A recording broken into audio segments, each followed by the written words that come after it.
Hi guys! So today I wanted to talk about a book called Moon Shadows. And it's done by Colin. You can see I'm got a lot of marks in it because I do a lot of work.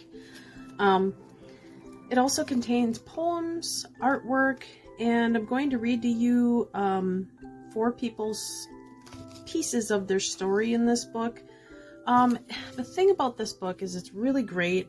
It's for all different ages in adulthood that you can relate to, and the neatest thing is it's got all nationalities in here too. So I found it a really great read, and Colin Ross never disappoints, I tell you.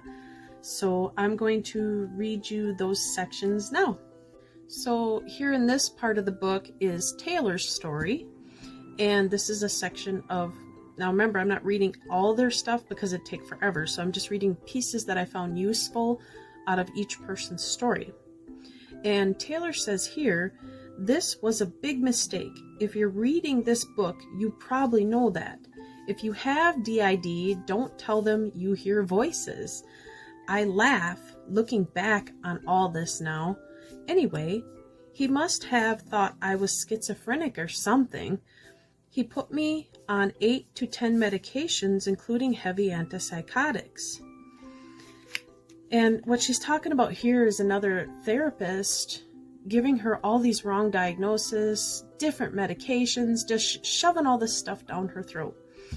And in the end of Taylor's story, you find out Colin Ross takes this person's problems on and resolves them, makes them better. So here is Angela's journey, and this is a piece of her story. "I began to listen more intently. I began to see that they, the parts, were not bad or scary. They were mostly terrified little children looking for someone to love them. And the one person who was supposed to be doing that, me, was shaming and judging them into remaining terrified little children. I had to stop that. The shaming and judging was not working, but we were so good at that. We had learned it so well. I still do it, especially to myself, but I am learning all over again. I am remembering who I am and what I have learned. I learned that all we needed was a gentle hand and loving touch. I learned to practice acceptance, loving allowance and compassion for myself, and then I was able to practice it outside of myself." So what Angela's talking about here is the reparenting role that Colin Ross does with his patients, and it's very good. Basically what it does is it teaches all alters how to parent smaller alters, and then it also teaches you as a host to learn to love them as well, hence giving that teamwork together to eventually have partial awareness or have a goal of integration. Next we have MNUS story. Why they call themselves that, I'm not sure. And this is what they had to say. "I know the only way to get better was to tell my story and face what I had happened to me. But I begged Dr. Gotway not to make me feel anything about it. I could now remember things from the past, but I wanted no connection to what had happened to me at all. I wanted to be well, and I wanted to be normal like everybody else. But I wanted it without feeling anything. I was more than willing to have anyone give me a magic pill, or some formula that would get me to the normal world I wanted so much. But no one had a pill or magic formula to get me there." That makes a lot of sense to me because over the years, I too didn't want it to be seen, didn't want it to be noticed. And that's pretty normal for people with DID to want to have that look of normality and to not be seen. And I can remember over the years always telling people, hence keep in mind I have a severe fear of being put under any surgery, but someone had asked me once, well, if that surgery would get rid of your DID, would you do it? And I said, yes, I would cut my own artist off arm off to not have it.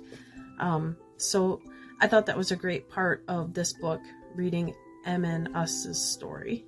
And last we have Jessica's piece of the story, and it's about cognitive therapy. And it's a little longer than the other ones because I really enjoyed her talk about this. And it says here, being what one therapist called a bit bohemian, I've always enjoyed philological discussions and hearing great minds work through difficult subjects. So I've been an admirer of Dr. Colin Ross since I first met him and observed him working with hurt people. Some think he's ignorant and unkind because he challenges the thinking of those who need it to be challenged. I see him as a kind man who cares a lot and enough about those of us dealing with this kind of crap to devote his life to our care, treatment, and our recovery. I also see him as a man with a brilliant mind who's willing to cut through the crap to get to the truth and lay it out clearly and simply. It may be true that some people just don't like him or the way he works. I think others claim not to like him because it's difficult to be in the spotlight that he uses so effectively to bring certain painful personal truths out of the darkness. He simply shares the truths about how to heal in straightforward, no holds barred manner that some find offensive. However, take it from me and learn from my personal experience. Hear what he has to say. Disagree if you think he's wrong. Then just try to accept and apply his suggestions. It worked for me, and I'd be truly surprised if it didn't work for you as well. That's one of my favorite part of this story is Jessica's, because that's just it. People don't want to feel the emotions. They don't want to heal from that. It's difficult to go into that visionary memory.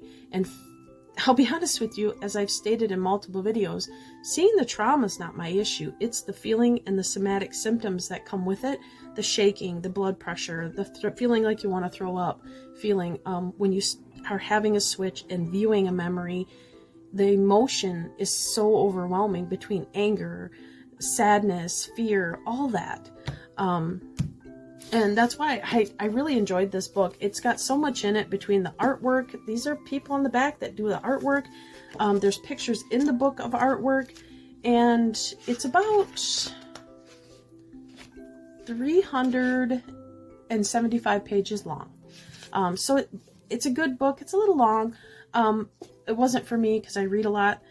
And I would recommend this as a beginner book. If you're in therapy and you want something light to start out with and just to compare and understand other people's stories, this is a good book for that because it's got honest, true stories in it of people who were his patients and how they dealt with it. So that's all I got today. I hope you enjoy this, and you're more than welcome to use this in your therapy.